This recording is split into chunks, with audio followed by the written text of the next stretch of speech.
That toilet felt. Ooh. Hi, my name is Mr. Takalian, and we're here with Dear Esther. So here it is. Here we are. Here we go. The first one is the lighthouse. Yes. Right. Dear Esther, the gulls do not land here anymore. I've noticed that this year they seem to shun the place. Maybe it's the depletion of the fishing stock driving them away. Perhaps it's me. When he first landed here, Donnelly wrote that the herds were sickly and their shepherds the lowest of the miserable classes that populate these Hebridean islands. 300 years later, even they have departed. It's quite a game, though. Especially that sun.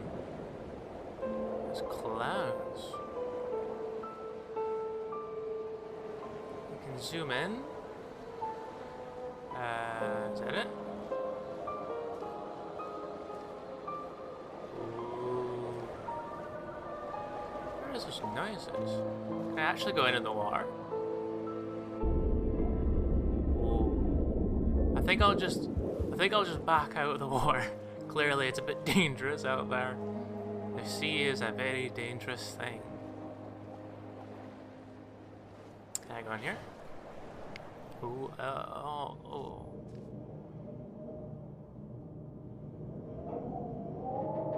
Pretty sure people have been using this just, you know, casually walking across the seaside.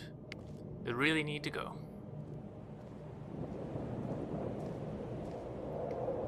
What does this say?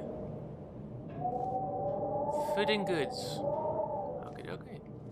So I take it this is someone's very old house.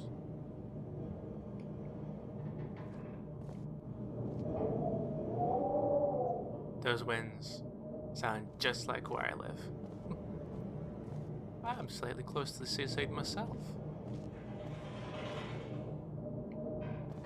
Rats. It's gotta be. Oh, I can't go up there? Why not?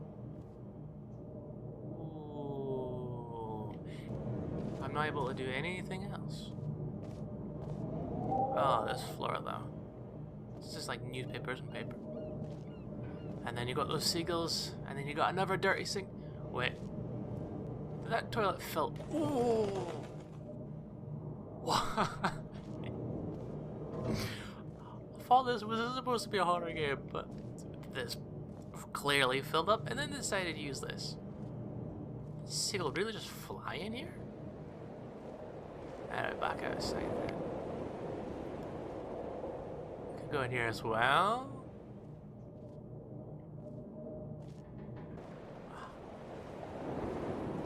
Made quite a while back. 2008. Am I going the right way? Who knows? Can I run? Nope. Oh, I do like to be beside the seaside. Oh, I do like to be beside the sea. Lots of green and ugly things beside the seaside, beside the sea. Lots of cages just left behind. Where am I? Got a funny feeling I'm not supposed to be here. Let's see if there's anything behind here though. At night, you can see the lights sometimes from a passing music got awfully different. From up on the cliffs, they are mundane. But down here, they fugue into ambiguity. For instance, I cannot readily tell if they belong above or below the waves. The distinction now seems banal. Why not everything and all at once? There's nothing better to do here than indulge in contradictions whilst waiting for the fabric of life to unravel.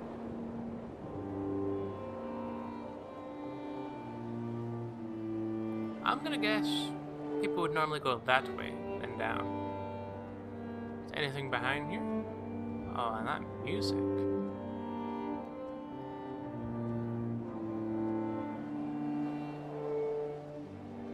Big old boulder. I hope I'm going the right way. It'd be really awkward if I was not going the right way. What's this on the floor? Is it a mouse? What?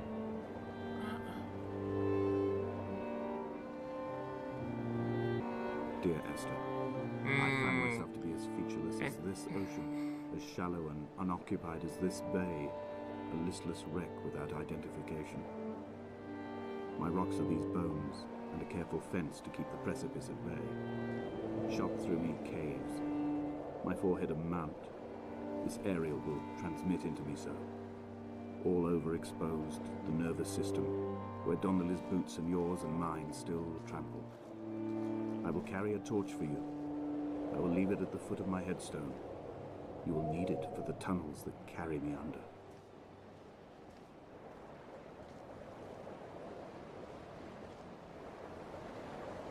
So, am I to presume that he's talking about his wife who has passed away? Oh no, don't tell me I'm stuck. Get up! Nope. This way. There we go. Oh no.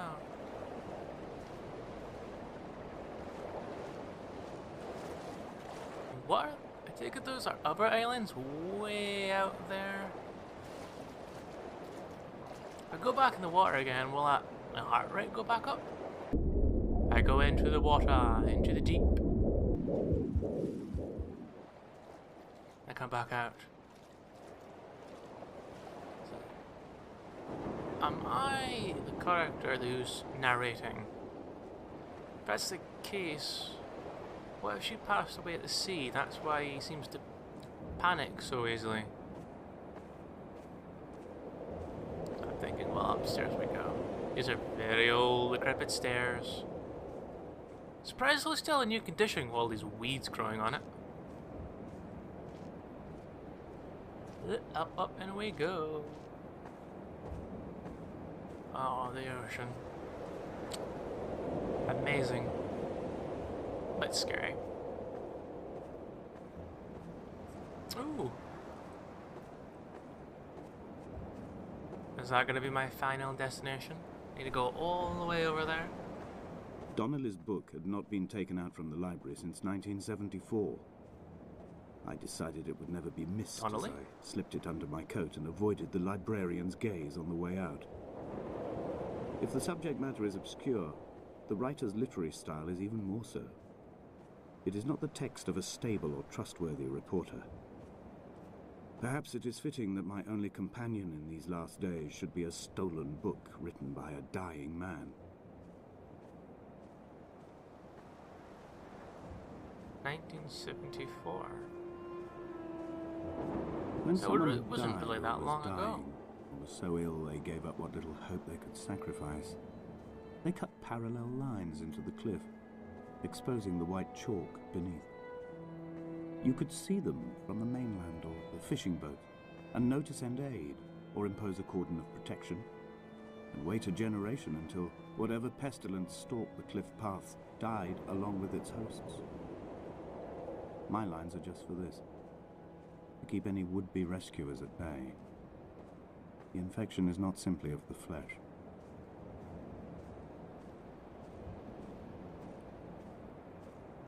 Well, They he's were certainly alone God-fearing out people, here. those shepherds. There was no love in the relationship. Donnelly tells me that they had one Bible that was passed around in strict rotation. It was stolen by a visiting monk in 1776, 2 years before the island was abandoned altogether. Oh. In the interim, I wonder, did they assign chapter and verse to the stones and grasses, marking the geography with a superimposed significance that they could actually walk the Bible and inhabit its contradiction?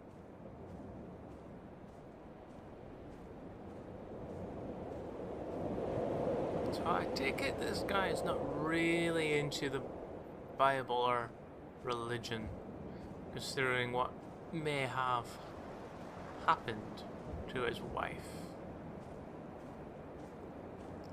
That boat way over there? Is this a statue? No, it's a rock. Is that a statue? It's such a game now. Wait, am I having to go all the way down here? Am I going the right way? I don't know. Let's have a peek. Dear Esther, I met Paul. I made my own little pilgrimage. My Damascus, a small semi-detached on the outskirts of Wolverhampton. We drank coffee in his kitchen and tried to connect to one another. Although he knew I hadn't come in search of an apology, reason or retribution, he still spiraled in panic, thrown high and lucid by his own dented bonnet. Responsibility had made him old. Like us, he'd already passed beyond any conceivable boundary of life.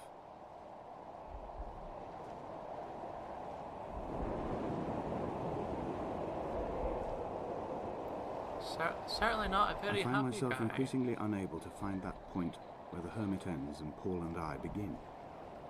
We are woven into a sodden blanket, stuffed into the bottom of a boat to stop the leak and hold back the ocean.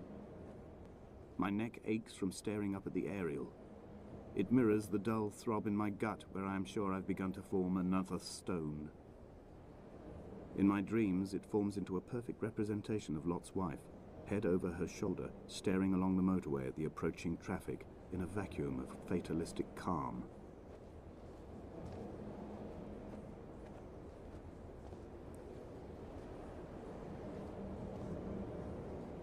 Wasn't this the same style in the house at the very start?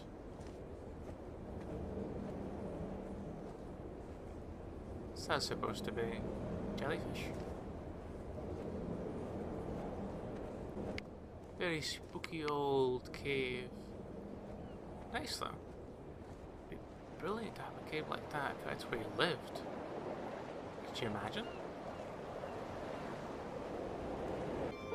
He still maintains he wasn't drunk, but tired. I can't make the judgment or the distinction anymore. I was drunk when I landed here, and tired too. I walked up the cliff path in near darkness and camped in the bay where the trawler lies beached. It was only at dawn that I saw the bothy and decided to make my temporary lodgings there. I was expecting just the aerial and a transmitter stashed in a weatherproof box somewhere on the map. It had an air of uneasy permanence to it. Like all the other buildings here, erosion seems to have evaded it completely.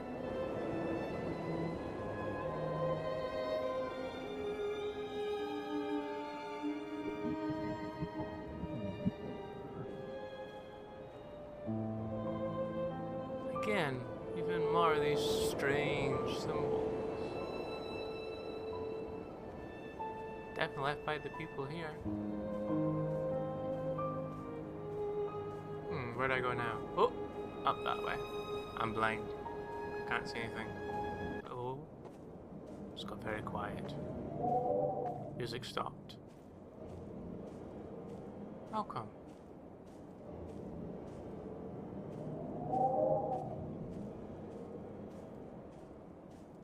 What is at the end of this tunnel?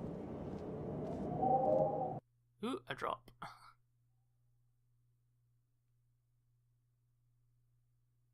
Okay. From my perspective, it seems that Dear Esther, his... I have now driven the stretch of the M5 between Exeter and Bristol over 21 times. But although I have all the reports and all the witnesses, and have cross-referenced them within a millimetre using my Ordnance Survey maps, I simply cannot find the location. You'd think there would be marks to serve as some evidence. It's somewhere between the turn-off for Sanford and the welcome brake services. But although I can always see it in my rear-view mirror, I have as yet been unable to pull ashore.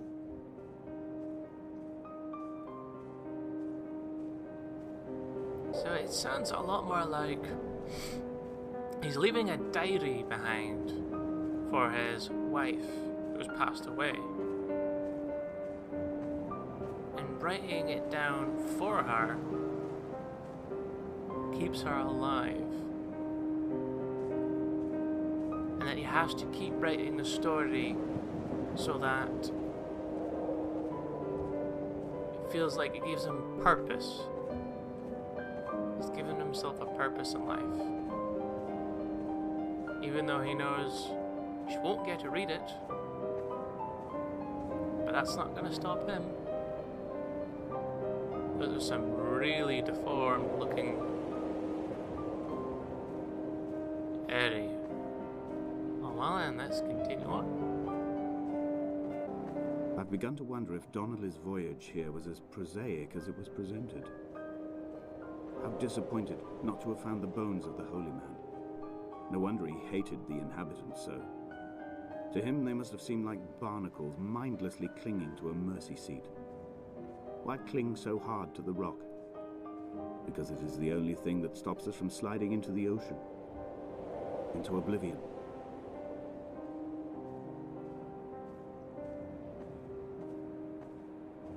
Oh, I'm supposed to go down. Silly me.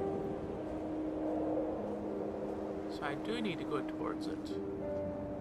Oh no, now I see where I need to go. I need to go straight ahead over there and round the corner. I had kidney stones and you visited me in the hospital. After the operation, when I was still half submerged in anesthetic, your outline and your speech both blurred. Now my stones have grown into an island and made their escape, and you have been rendered opaque by the car of a drunk.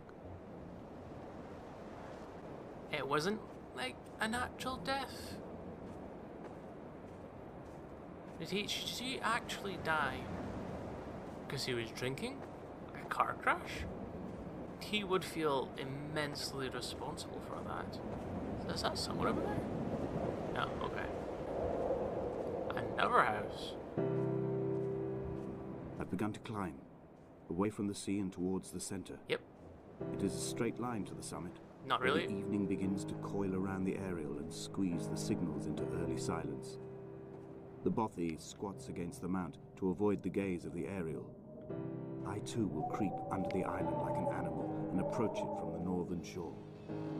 Well, I wouldn't necessarily call that a straight line. Bit of a bendy one. So it seems that our final location is towards the red light, that aerial. Could be wrong. But we are getting further away from the sea, getting higher up towards this house. The bothy was constructed originally in the early 1700s. By then, shepherding had formalized into a career. The first habitual shepherd was a man called Jakobsen, from a lineage of migratory Scandinavians. He was not considered a man of breeding by the mainlanders. He came here every summer whilst building the bothy, hoping eventually that becoming a man of property would secure him a wife and a lineage. Donnelly records that it did not work. He caught some disease from his malcontented goats and died 2 years after completing it. There was no one to carve white lines into the cliff for him either. So carving white lines into a cliff. So it maybe each carving that I saw represented someone that had passed away. 3 cormorants seen at dusk. They did not land. This house built of stone, built by a long-dead shepherd. Contents: my camp bed, a stove, a table, chairs, my clothes, my books. The caves that score out the belly of this island, leaving it famished. My limbs and belly famished. This skin, these organs, this failing eyesight. When the battery runs out in my torch, I will descend into the caves and follow only the phosphorescence home. So I am playing him then. Considering the fact we've got clothing, food, a bath, his books, and his flashlight. So he's actually...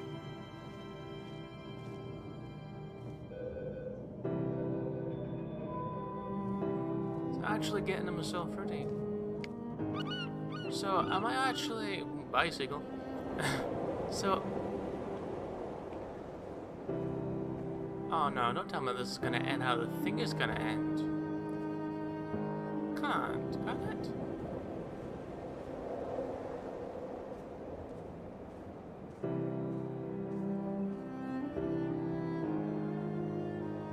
Wow. Well, I'm gonna have to end this video here. Thank you for watching, and I will see you in the next episode.